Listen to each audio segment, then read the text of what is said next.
Hey, I got a question for you. How do you know when it's time to replace the brakes on your car? Well, besides having a mechanic inspect them to tell you, do they squeal when you hit the brakes? Does the steering wheel shake when you hit the brakes? Maybe time for a brake job, and that's what we're gonna do today on the Dartnator. So let's get started. And as always, safety first. Before we take the wheel off, we've got the car securely held here with jack stands and a jack as a backup. So we're gonna go and take our wheel off.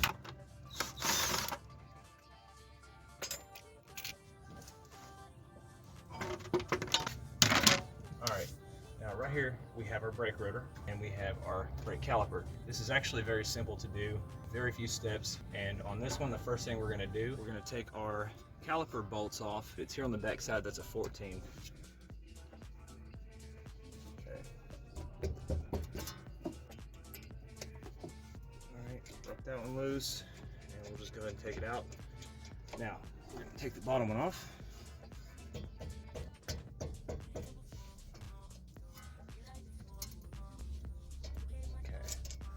That one out, set it aside. Now we're gonna slide our brake caliper off, and you might have to kind of wiggle a little bit.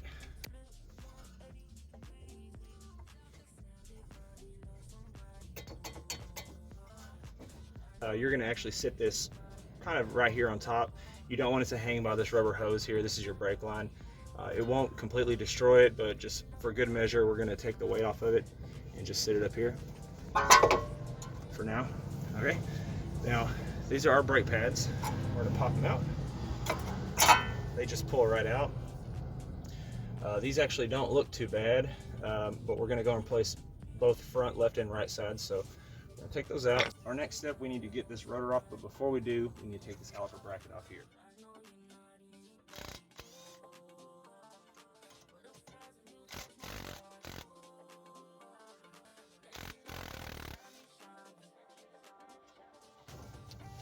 Now we can take our caliper bracket off. It just slides off like that. Alright, next we're going to take off our rotor, and this one's held on by a Allen wrench style bolt here, so we're going to go and take that out.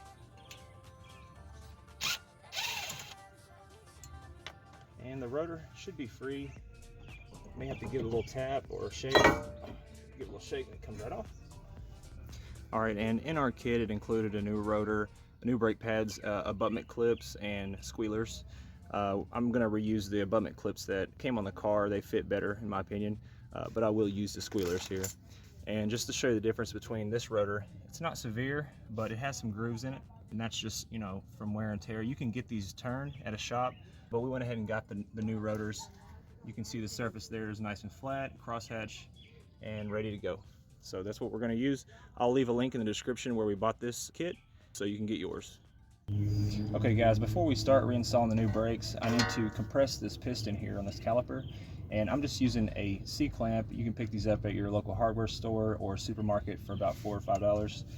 And we're going to tighten this C-clamp down and it will compress this piston, and you have to do this to have room to fit your new brake pads. Compress that down until we can't anymore.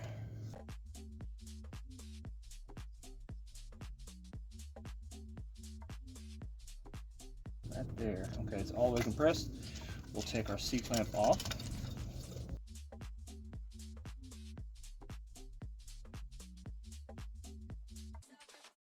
Okay, slide that off. And we're going to set our caliper back where it was. Right there. We're going to take our rotor, and depending on your car, these might be left or right specific. In this case, it's not. So we're going to line this up, and we want to remember the hole right here that we used for the bolt. We need to remember that is right here, this hole. So it doesn't matter which one of these holes you use as long as you get it lined up with that one. And also your lug nut holes here are going to line up with the lug nut holes on the spindle, on the hub rather.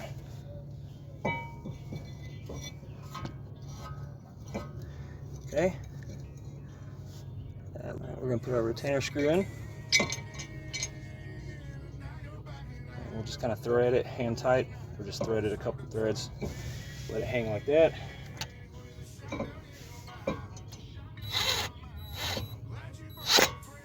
It doesn't have to be extremely tight, just make sure it's flush on there before you tighten it real good. Alright, so that one's done, and we're going to put our caliper bracket back on. Now earlier I mentioned the abutment clips. These are abutment clips here. The brake pads actually sit in these and they ride in there like a bushing. I'm not going to change them. The aftermarket ones seem to give me problems going in and out. These look like they're fine, so that looks good. Also, you need to check your slider pins, make sure that they're free. These are good. Sometimes this boot will rip, dust will get in there, it will overheat, and these will seize up. So these are in great shape. We're going to put everything back on just the way it is. And to do that, we're going to take our caliper bracket, just like that. We're going to take our bolt, thread it back in. Once we get a couple threads on that top one, we'll go ahead and thread in the bottom one.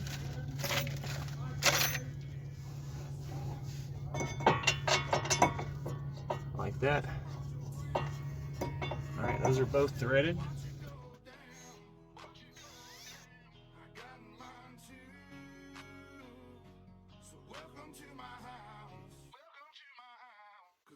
And those do need to be pretty tight. So, alright, now onto the caliper, or the brake pads. We're going to take our brand new brake pads, back right here, open them up, and always pay attention to your brake pads, because on some models the inner and outer may look a little different.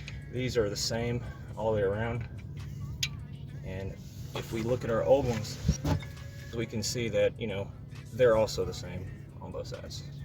So it really doesn't matter which is inner or outer, but we're going to lay those down, and we're going to take this right here is the squealer. This actually lets you know if your brakes are getting low. Once it wears down past this material, the rotor will hit the squealer and it will make a noise. Your brakes are going to need to be replaced soon. So we're going to get our squealer, pay attention to how it is on the old one, and we're going to match it and put it on the new one the same way. So like that. Alright, like this. It's not that difficult to do, it's just knowing how the other one came off, and it looks like it snaps on just like that. The side of the squealer is going to go on the inside. So we're going to take our brake pad, this actually, and we're going to put it in this abutment clip tracker here. Actually, let me start it from the top.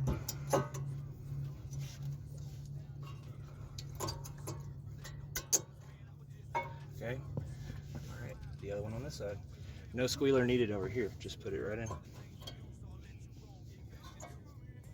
Like that. We're going to take our caliper and put it back on. And we compress our piston so it should go on pretty easy. And it does. Alright, and we're going to thread the top bolt first. Also pay attention, some of these have these pins that are made a certain shape to fit on the caliper. So if it was like that, it wouldn't go. So that's one thing to keep in mind.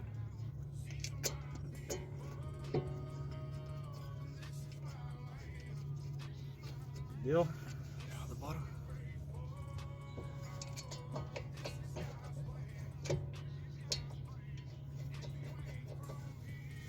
Okay. And those are 14 millimeter.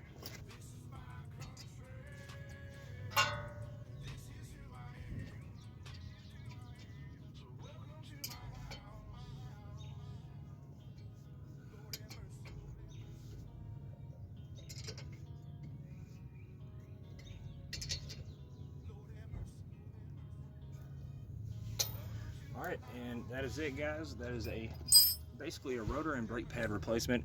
We are going to copy this step for the other side. And also remember, whenever you are done, your brakes are going to feel a little bit spongy, so just pump them a little bit when you first start it. Don't try to jump in and drive. Just go ahead and pump them a little bit, get the pressure back up, and you will be good to go. And that is how you replace the brakes on a car with disc brakes. Remember, guys, if you like this video, please give us a like, maybe drop a comment. Don't forget to subscribe. We appreciate you. We'll see you next time.